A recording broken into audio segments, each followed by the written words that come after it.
بسم اللہ الرحمن الرحیم۔ بنو قریظہ کا خاتمہ۔ بنو قریظہ ایک قبیلہ ہے اور اس کا خاتمہ، یہ آج کا ہمارا سبجیکٹ ہے، بنو قریظہ کا خاتمہ۔ سیرت النبی علامہ شبلی نعمانی رحمۃ اللہ، علامہ سید سلیمان ندوی رحمۃ اللہ، ان کی کتاب ہے اور یہ جلد ہے اول اور صفحہ نمبر ہے 260۔ بنو قریظہ کا خاتمہ۔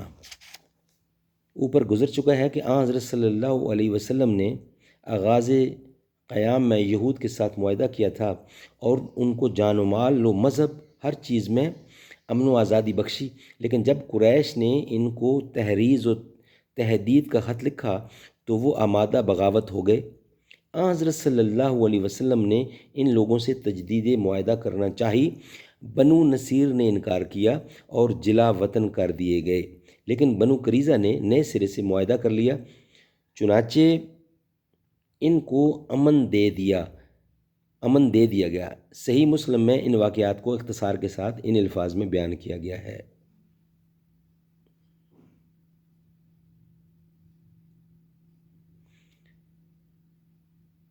قال النبی صلی اللہ علیہ وسلم، حضرت عبداللہ بن عمر سے روایت ہے کہ بنو نصیر اور قریظہ کے یہود نے حضرت صلی اللہ علیہ وسلم سے لڑائی کی تو آپ نے بنو نصیر کو جلا وطن کر دیا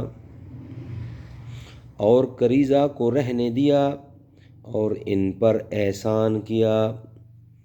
بنو نصیر جب جلا وطن ہوئے تو ان کے رئیس الاعظم حی بن خطب، ابو رافع، سلام بن ابی حقیق خیبر میں جا کر آباد ہوئے اور وہاں ریاست عام حاصل کی۔ جنگ احزاب انہی کی کوششوں کا نتیجہ تھا۔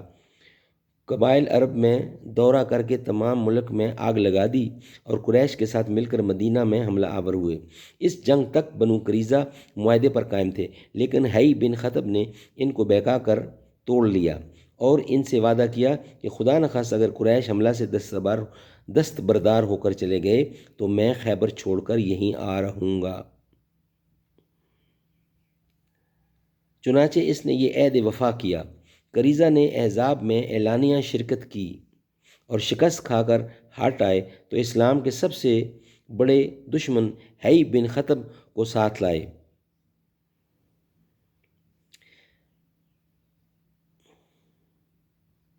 ابن سعد نے رفیدہ کے ذکر میں لکھا ہے کہ ان کا ایک خیمہ مسجد نبوی کے پاس تھا، اس میں وہ بیماروں اور زخمیوں کا علاج کرتی تھیں۔ رفیدہ کے خیمہ ان کی جرح خانہ کا ذکر ہے۔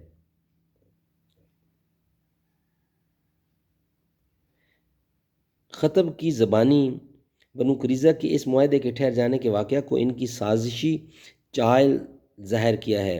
حی بن خطب نے کہا ہے کہ وہ اس لیے ٹھہر گئے تاکہ موقع پا کر کفار سے مل کر مسلمانوں پر حملہ کر سکیں۔ مغازی میں لکھا ہے۔ ارباب سیر کی یہ روایت تسلیم نہیں کرتے کہ بنو قریظہ نے اس جنگ میں کوئی عملی حصہ نہیں لیا۔ بنو قریظہ نے اس جنگ میں کوئی عملی حصہ لیا تھا۔ اس کا استدلال یہ ہے کہ اگر ایسا ہوتا تو قرآن مجید میں جہاں احزاب کا ذکر ہے وہاں اس کا ذکر ضرور ہوتا، لیکن قرآن میں صاف الفاظ یہ ہیں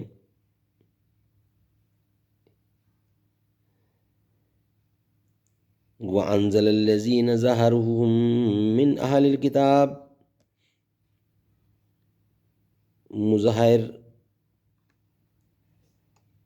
مظاہر قد سے بڑھ کر اور کون سا لفظ درکار ہے؟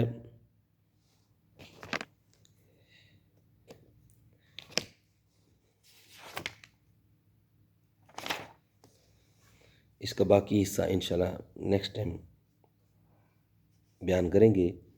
جیسے میں نے کہا کہ یہ ہے بنو قریظہ کا خاتمہ اور یہ کتاب سے ہم نے لیا ہے سیرت النبی کی۔ اللہ تعالیٰ عمل کرنے کی توفیق عطا فرمائے۔